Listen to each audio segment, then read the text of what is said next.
주신 기회다라고 이야기했지만 다윗이 결국은 이제 살려주게 되는, 여러분들 너무 잘 아시는 말씀이시죠.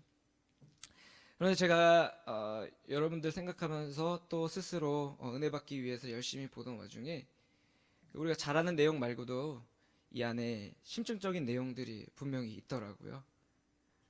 그래서 오늘 이 심층적인 내용을 여러분과 함께 나누고 싶고요. 그런데 이 심층적인 내용까지 들어가기 위해서는 먼저 사무엘서 전체를 통해서 흐르고 있는 두 가지 큰 대조가 있더라고요. 대립이 있고요.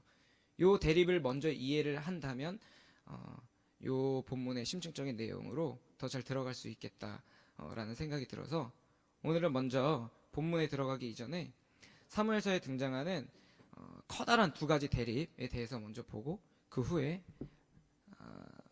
본문으로 들어가도록 하겠습니다.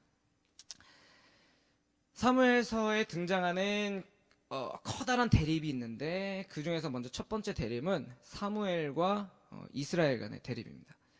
사무엘과 이스라엘 간의 대립이 가장 잘 드러나는 것은 여러분 너무 잘 아시듯이 왕을 요구한 데서 나타나죠. 근데 사실 하나님께서는 이 왕을 긍정적으로 여기시잖아요. 하나님께서 아브라함에게 창세기 17장에서 약속하시면서 왕을 약속하시죠. 아브라함아, 내가 너를 통해서 왕을 낳게 하겠다. 그래서 하나님께서 굳이 왕을 부정적이게 생각하시진 않는 것 같습니다. 그렇다면 왕을 하나님께서 부정적이게 여기지 않으셨는데 굳이 사무엘과 이스라엘이 대립할 이유가 무엇인가 하니, 여러분 잘 아시지만 왕을 세우냐 안 세우냐가 아니라 어떤 왕을 세울까의 문제였던 것이죠. 하나님께서 세우시기 원하시고 그리고 사무엘이 세우기 원했던 왕은 우리 신명기 17장 18절에서 20절 다 같이 한번 보도록 하겠습니다. 다 같이 읽겠습니다. 시작.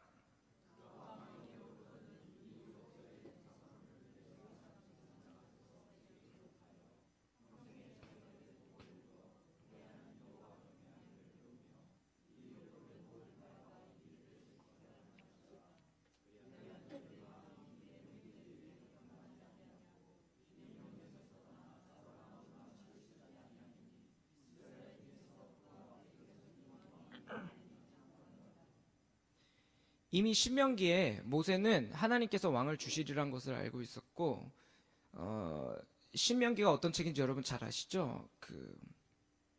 가나안 땅에 들어갈 것들을 기대하면서, 그런데 그 가나안 땅에서 어떤 왕이 세워져야겠느냐? 가나안 땅에 들어가면 온통 죄가 득실득실되고 그 죄가 이스라엘을 진멸시키고 이스라엘을 먹어버리기 위해서 여러 가지 것들로 시도를 할 텐데, 그런 상황 가운데서 이스라엘에게는 어떤 왕이 있어야 되겠느냐 할 때에 말씀으로 승부하는 왕, 여러 가지 죄들이 우리들을 침범하려고 하지만 그러나 죄로부터 구분되어서 하나님을 바라보고 하나님이 시키시는 대로 하고 하나님께서 원하시는 대로 하는 말씀으로 서가는 왕을 하나님께서 세우기 원하셨고, 그리고 사무엘이 세우기 원했던 거죠.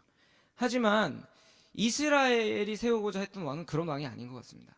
이스라엘이 세우고자 했던 왕은 어떤 왕이었는가 하니, 주변 정세 가운데에서 자신들이 계속 이민족들로부터 여러모로 침략받다 보니까 자신들의 안위함을 위해서, 자신들의 평안과 안녕을 위해서 자신들의 기득권을 세우기 위해 정치적이고 군사적으로 고안한 왕, 곧 하나님의 영광이 서고 하나님의 말씀이 드러나고 죄와 구별됨은 전혀 상관이 없이 오직 자신의 안녕과 자신의 기득권만을 위해서 세워주십시오 했던 것이 이제 바로 왕이었죠. 저는 이렇게 왕을 세워주십시오 하는 이스라엘들을 보면서 어떤 말씀이 퍼뜩 떠올랐냐면, 바벨탑을 쌓으면서 사람들이 했던 말, 창세기 11장 4절인데요. 또 말하되 성읍과 탑을 건설하여 그 탑 꼭대기를 하늘에 닿게 하여 우리의 이름을 내고 온 지면에 흩어짐을 면하자 하였더니,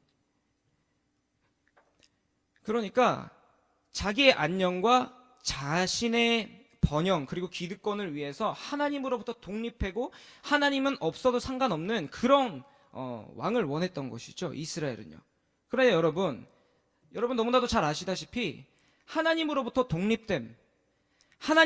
독립돼서 자기 의지대로 자기 마음대로 살아감, 하나님으로부터 돌아서서 자기 멋대로 살아감, 이걸 뭐라고 하죠? 죄라고 라고 하는 것이죠.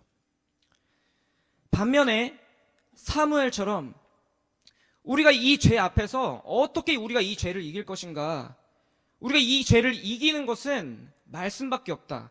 말씀을 지향함, 말씀을 사모함, 말씀을 읽음, 하나님을 지향하고 하나님을 의지함, 이것을 우리는 뭐라고 하냐면 거룩이라고 하죠. 그러므로 사무엘서를 관통하는 첫 번째 큰 대조는 거룩과 죄의 대조, 대립이 될 것입니다. 두 번째 대조가 있는데요. 그것은 바로 사울 왕과 다윗 왕의 대조입니다. 사울 왕은 어떤 왕이었을까요? 지금 사무엘이 왕으로 세우고자 했던 왕은 그 어떤 크고 단단한 적이 앞에 있더라도 그 앞에서 하나님께서 할례를 행하라 하시면 할례를 행할 줄 아는 그런 왕이고, 약해 보여도 내가 그것 짓밟을 수 있어도 그 죄가 약해 보여도 하나님께서 돌아서다 하시면 돌아설 줄 아는 왕인데, 사울은 지금 그렇지 않습니다. 여러분 계속 지금 사울을 봐와서 아시듯이 암몬과의 전투에서 사울은 누구를 기다려야 했냐면 사무엘을 기다려야 했죠. 왜냐하면 사무엘을 통해서 하나님께서 말씀하시니까요. 하지만 사울은 사무엘을 기다리지 않고 자기 멋대로 행하였죠.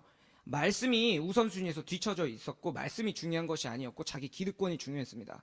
아말렉과의 전투에서도 하나님께서 분명히 아말렉을 진멸시키라고 하셨는데 분명히 하나님의 말씀을 무시하는 모습들을 보게 되고요.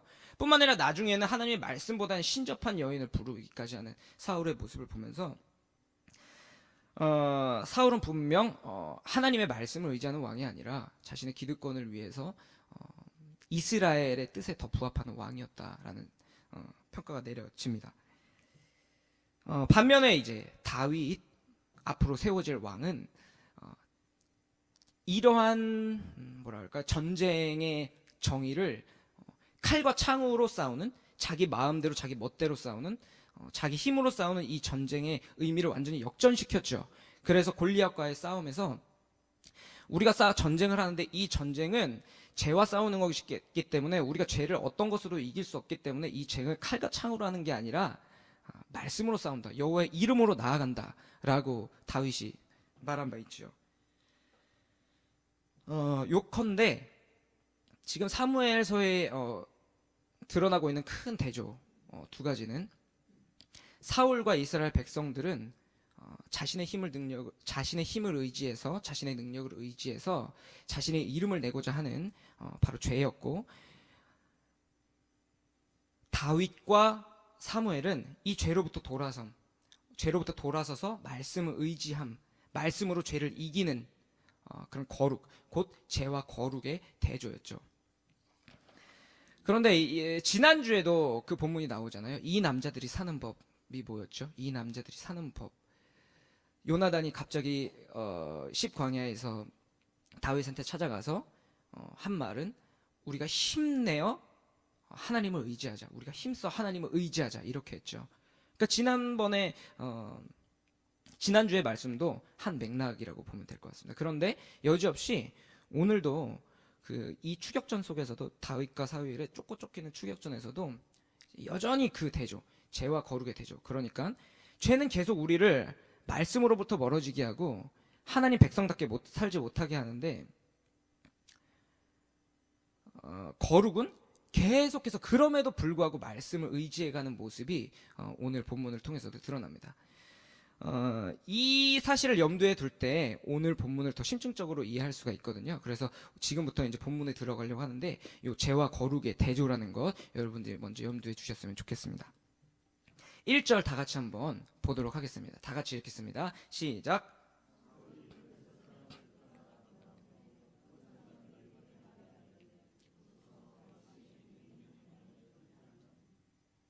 네, 사울이 갑자기 블레셋 사람을 쫓다가, 아니 사울이 다윗을 쫓다가 어떻게 블레셋 사람한테 갔죠? 지난주에 다윗이 그일라를 도와줬죠. 근데 그것으로 인해서 다윗의 신분이 노출됐고, 그래서 사울이 그 노출된 위치를 따라서 다윗을 잡으러 와서 거의 잡았죠. 그래서 에워쌌습니다. 다윗의 무리를 그 광야에서 에워쌌는데 이제 잡으려고 하는 거의 그 찰나에 전령이 하나 와가지고 전하는 말이 지금 블레셋이 이스라엘을 쳐들어와서 어지럽힌다. 그래서 거의 다 잡았는데 그거를 이제 포기를 하고 블레셋을 쫓으러 갔죠. 그 다음에 다윗은 엔게디 요새로 갔고, 그리고 사울은 이스라엘로 돌아오게 된 거죠. 사울이 이스라엘에 다시 돌아왔더니 어떤 사람이 그에게 말하여 이르되 보소서 다윗이 엔게디 광야에 있더이다 하니, 이 본문을 통해서 우리는 사울의 상태를 알 수 있을 것 같습니다. 사울의 정체성은 이스라엘의 왕이었죠. 이스라엘의 정체성은 곧 무엇이었죠? 가나안에서의 이스라엘은 죄와 대적하는 것이었죠. 그래서 죄를 진멸시키는 것이었죠. 그런데 그 죄를 진멸시켜야 되는데 그 죄를 진멸시킴에 있어서 죄가 너무 장대하니까, 너무 크니까 말씀으로만 이겨야 됐던 것이죠.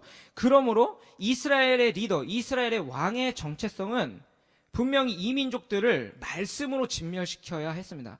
그러므로 사울이 블레셋 사람들을 쫓으러 갈 때 사울이 묵상하고 사울이 생각했어야 되는 것은 바로 말씀이었죠. 말씀으로만 이길 수 있어야 하니까요. 그리고 나서 사울이 블레셋을 쫓은 후 다시 왔을 때, 근데 사실 쫓은 후도 사실은 안 돼요. 왜냐하면 블레셋을 진멸시킨 후 이게 맞죠, 사실은. 왜냐하면 블레셋은 죄에 묻어 있으니까 그 죄를 진멸시켜야죠. 하나님께서 처음에 가나안에 들어올 때 이 가나안 백성들을 진멸시키라고 하셨으니까요. 그런데 어쨌든 블레셋을 쫓은 후에 다시 돌아왔을 때에 사울이 했어야 하는 것, 사울이 묵상했어야 하는 것은 무엇일까요? 말씀 때문에 내가 이겼다. 말씀 때문에 내가 승리했다. 이 작은 이스라엘이 저 거대한 죄에 대하여 말씀 때문에 내가 승리했다. 하나님 찬양합니다 라고 말씀을 신뢰했어야 하고 말씀을 묵상해야 했어야 하죠. 그런데 지금 사울이 블레셋을 쫓고 난 다음에 계속하여 묵상하였던 것은 무엇인가 하니 다윗의 위치였습니다. 다윗의 위치였죠. 자신의 기득권을 놓치지 않기 위해서 이 다윗이 죽어야 되는데 이 다윗의 위치가 계속 궁금했던 겁니다. 그런데 여러분, 자신의 위치, 자신의 기득권, 자신의 행복과 안녕을 위하여 하나님의 백성을 진멸시키려고 계속하여 위협하는 것, 이것은 사사시대와 사무엘시대 통틀어서 이것은 누가 했던 것이죠? 바로 이방 민족들이 했던 것이죠. 지금 사울은 이스라엘의 왕인데 이방의 왕이 된 것 같습니다. 이스라엘의 왕은 죄에 대하여 싸우는 왕인데 지금 이스라엘의 왕은 누구에 대하여 싸우고 있냐면 기름 부음 받은 자, 다윗에 대하여, 하나님의 말씀을 신뢰하는 자, 다윗에 대하여 다윗의 행방을 추격하고 다윗을 어떻게 하면 죽일 수 있을까 묵상하고 있는 이방인과 다를 바 없는 왕이 되어진 것이죠. 그 다음 절에 보면 사울이 그 일을 실천에 옮기고 있습니다. 다 같이 2절 한번 읽도록 하겠습니다. 2절 읽겠습니다. 시작.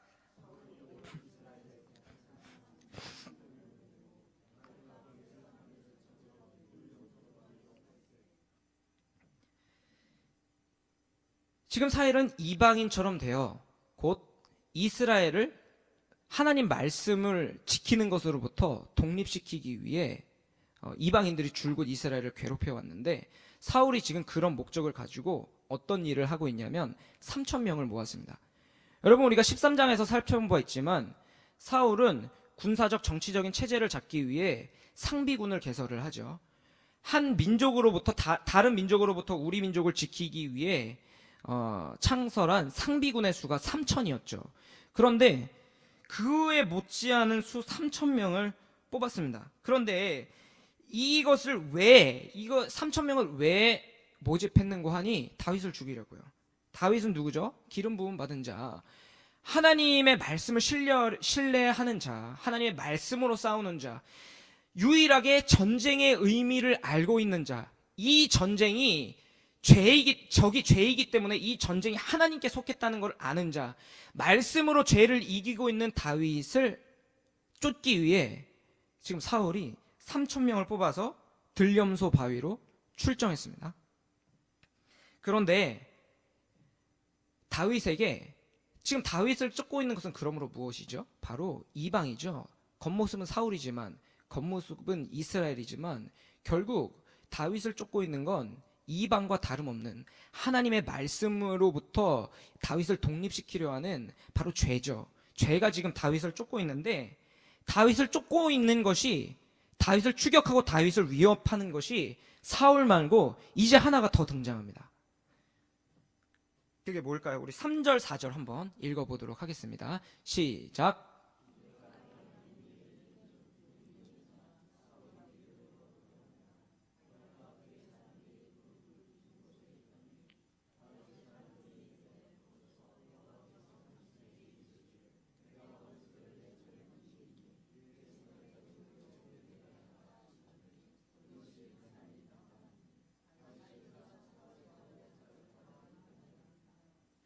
네, 여기까지만 읽겠습니다. 보시면 지금 사울이 이방의 목적을 가지고, 즉 말씀을 의지하는 사람을 진멸시키려는 목적으로 들염소 바위로 갔습니다. 이 들염소 바위는 어떤 곳이냐 하면 염소들이 많이 사는 곳이죠. 진짜로 그래서 들염소 바위라고 합니다. 그런데 이 들염소 바위는 염소가 많이 살 뿐 아니라 양도 많이 살았답니다. 근데 이 양을 치기 위해서 사람들이 천연적으로 이렇게 있는 여러 가지 동굴들이 있었는데 이 동굴들에 구멍을 더 많이 팠대요. 그래가지고 동굴을 크게 만들었는데 심지어 어떤 동굴은 한 1만 명 정도까지, 그 사막에 있는 바람을 피해서 1만 명까지 숨어 들어갈 수 있는 공간이 있다고 합니다. 그런데 오늘 다윗이 숨어 들어간 동굴은 그 동굴로부터 한 12km 정도 떨어져 있어서 그곳은 아니고요. 그럼에도 불구하고 이곳은 1만 명까지는 아니지만 몇 명씩 숨어 들어갈 수 있는 동굴들이 굉장히 많은 바로 들염소 바위였던 것이죠. 그런데 이 상황이 지금 굉장히 웃기죠. 사울이 뒤를 보기 위해서, 대변을 보기 위해서 여러 가지 있는 동굴들 중에 한 동굴을 찾아 들어갔는데 그 동굴이 해필이면 다윗의 동료들이 있는 동굴이었죠. 그런데 지금 다윗의 동료들이 한 군데 모여 있는 것이 아니라 여러 동굴들에 분산되어서 동굴로 들어가 있는데, 사울은 하필이면 다윗의 동료들 중에서 다윗과 다윗의 최측근들이 숨어 있는 바로 그 동굴로 대변을 보러 들어간 겁니다. 이거는 진짜 하나님의 뜻이 아니겠습니까? 하나님의 계시가 아닐까요? 이거는 사울을 처단하라 하나님의 뜻이라고 저 같아도 그렇게 생각했을 것 같습니다. 그래서 다윗의 동료들은 이렇게 말을 합니다. 보소서, 여호와께서 당신에게 이르시기를 내가 원수를 내 손에 넘기시리니 내 생각에 좋은 대로 그에게 행하라 하시더니, 하나님이 이렇게 말했다는 것이죠. 그런데 하나님이 실제로 말한 적은 없습니다. 다윗이 그 뒤에 보면 사울을 살려주는 것을 보면 하나님이 분명히 그렇게 말하신 적은 없고요. 여러 학자들이 이것을 어떻게 보냐면, 이거 정황상 너무 분명하기 때문에 하나님이 주신 기회입니다 라고 지금 말을 하고 있는 것이죠. 그도 그럴 것이, 여러분 우리가 그 광야 이름이 갑자기 마온 광야죠. 마온 광야에서 다윗이 거의 애워싸서 붙잡힘을 당하기 직전에 블레셋이 쳐들어와서 이 다윗 일행이 살았잖아요. 이거 하나님 우리를 살려주셨다. 그런데 뿐만 아니라 십광야에서도 사울 일당이 다윗을 잡으러 거의 다 왔는데 아무도 못 만나고 요나단을 만나잖아요. 와, 이건 이제 하나님이 살려주셨다. 그런데 또 오늘 본문 가운데에서 사울이 이거는 자기 바로 앞에서 대변을 보고 앉아 있으니 이거는 그야말로 하나님이 주신 기회가 아닙니까? 다윗한테 이렇게 말하고 있는 것이죠. 이건 하나님이 주신 기회고 이제 우리가 적을 처단할 수 있습니다. 사울을 죽이고 이제 다윗, 당신이 왕을 하면 우리는 이 죄스럽고 힘들고 어려운 상황 가운데에서 자유하고 다시 한번 우리의 안녕과 평안을 찾을 수 있습니다 라고 말하고 있는 것이죠. 다윗에게 찾아온 또 한 가지 위협이 있다고 제가 여러분께 말씀드렸는데, 그 또 한 가지 위협이 바로 이 위협입니다. 첫 번째 위협은 사울을 통하여 진멸, 생명을 위태로움을 가지고 죄가 추격했었는데, 이번엔 완벽하게 합리적이고 너무나도 당연한 정황을 가지고 다윗에게 설득합니다. 처단하십시오. 말씀에 의지할 필요가 무엇이 있습니까? 너무 이건 100% 정확합니다. 그냥 죽이십시오. 그런데 말씀에 의지하지 않고 자신의 평안과 자신의 안녕을 찾는 것, 이건 우리 아까 뭐라 그랬죠? 죄라고 했죠. 지금 다윗과 함께 있는 이 동료들과 그리고 다윗을 쫓아온 사울과 사울의 일행은 전혀 다를 바 없습니다. 이것은 죄이고 죄의 목적은 하나님을 의지하는 사람들에게 말씀으로부터 돌이키게 하고 하나님으로부터 독립시키고 말씀을 사모하지 못하게 하고 말씀을 읽지 못하고 말씀을 의지하지 못하게 하는 것, 이것이 죄의 역할. 그렇다면 지금 다윗은 두 가지 위기를 만난 것이죠. 그렇다면 여기서 다윗은 어떻게 반응을 할까요? 4절 후반절부터 6절까지 읽겠습니다. 다 같이 읽겠습니다. 시작.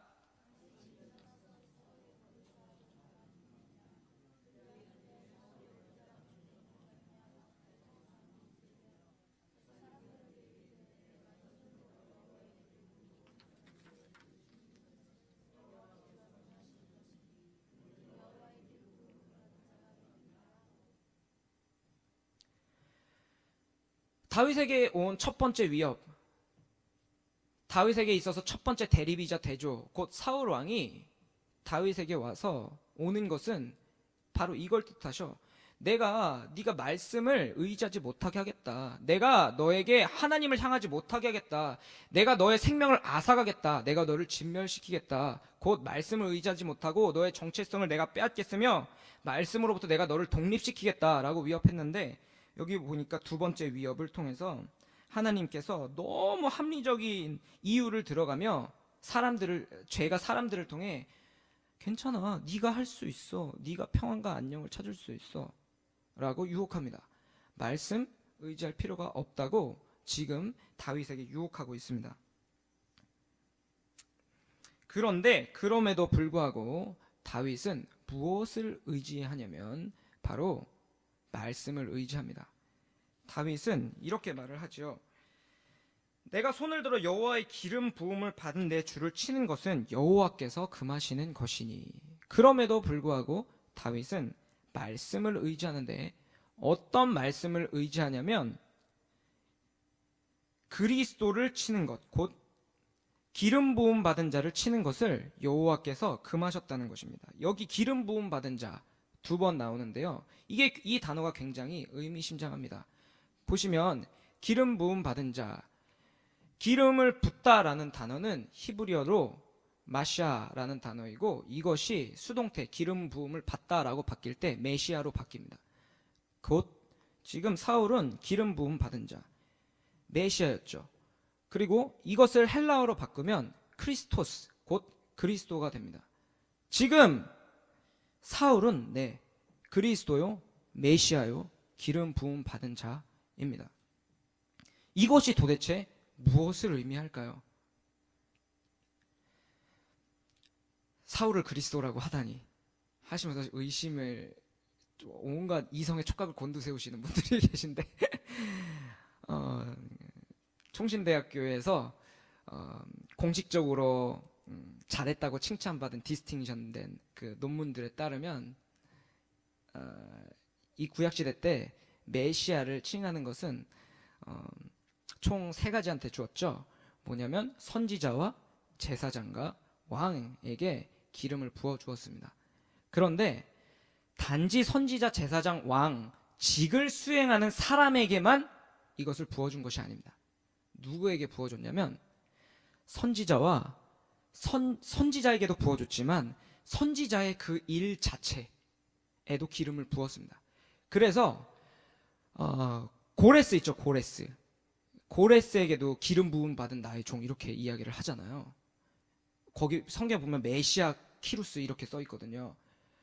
키루스가 그러니까 구원 계획의 일, 그 구원 계획 자체를 하나님께서 구별하시고 메시아, 크리스토스라고 부르셨다는 것이죠. 뿐만 아니라 그 일에 사용되는 모든 기물들, 뭐 성전이나 성전에 사용되는 모든 도구들 뿐만 아니라 뭐 기둥들 뿐만 아니라 전쟁 때 사용되었던 방패, 이런 것에도 다 기름 붓고 그러한 것들을 메시아 또는 크리스토스라고 불렀습니다. 곧 메시아, 크리스토스는 뭐냐면 샘플이고 설교인 것이죠. 이 죄악된 세상 속에서 살아갈 것인데 어떻게 살아갈 것인가 하니 죄로부터 구분돼서 하나님을 의지하고 말씀을 의지해서 구별되고 거룩한 것, 요 모든 것들, 구별된 모든 것들을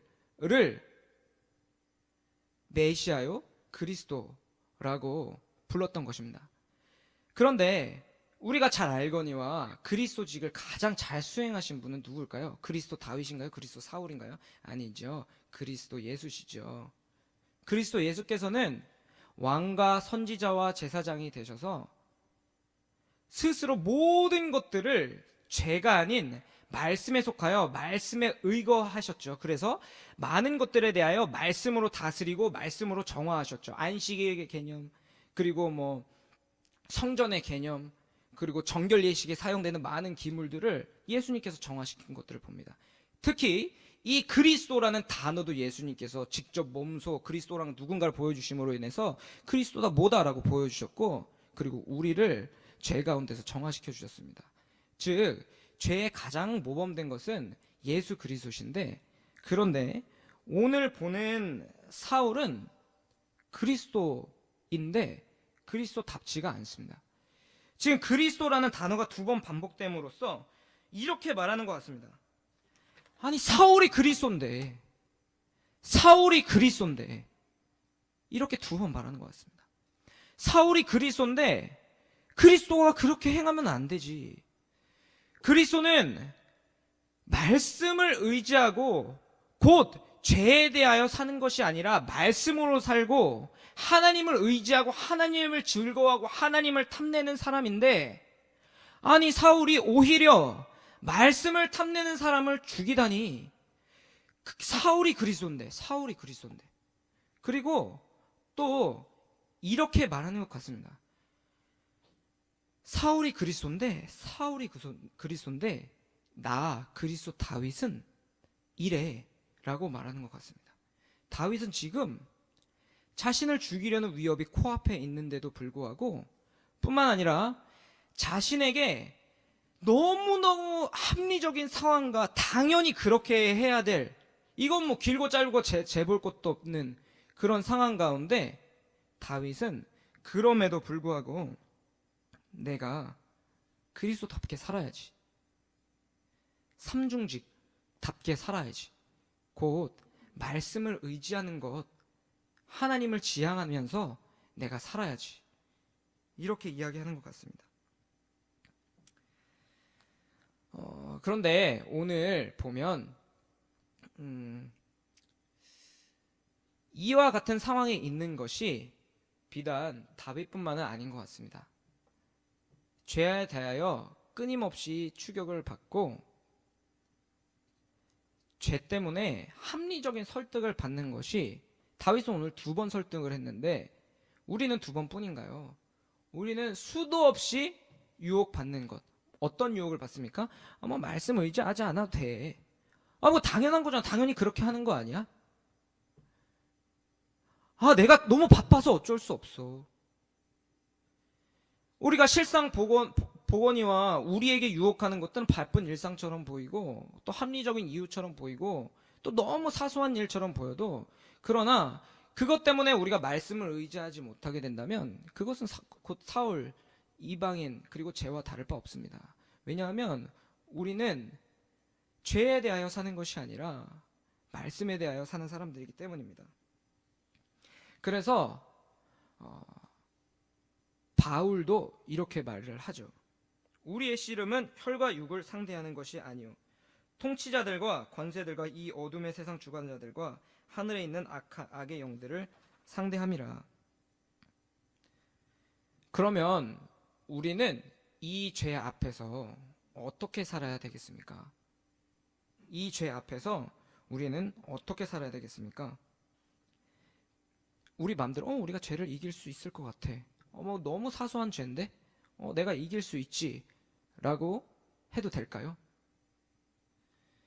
사울이 뒤를 보러 왔다고 우리가 그걸 사울이 온 것은 바로 죄인데 아무리 죄가 방심하고 있는 것 같다 할지라도 우리가 그 죄를 이길 수 있을까요? 우리가 하는 것은 다윗을 본받아야 할 것 같습니다.